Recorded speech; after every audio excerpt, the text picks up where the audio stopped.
A lot of different political parties and organizations that have been coming out to these protests, and there's not really leaders. There are faces of the opposition, some of them more well-known than others. One of the most well-known is Boris Nemcov.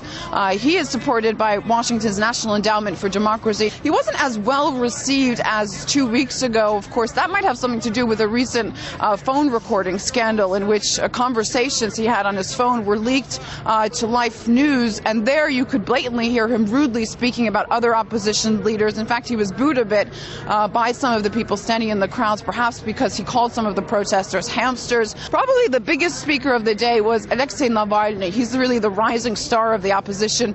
He's an anti-corruption activist and well-known for his Russian blogging, very well-known here in Russia, and becoming more and more well-known in the West. He's certainly become a star of the media, I think it's fair to say. He was detained at one of the earlier protests after the elections and stayed in detention for 15 days. So this was the first time he spoke publicly after being released, and he was very well received.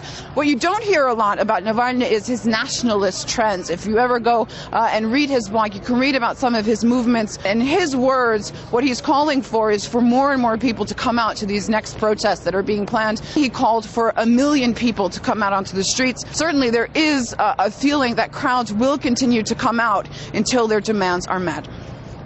And we have more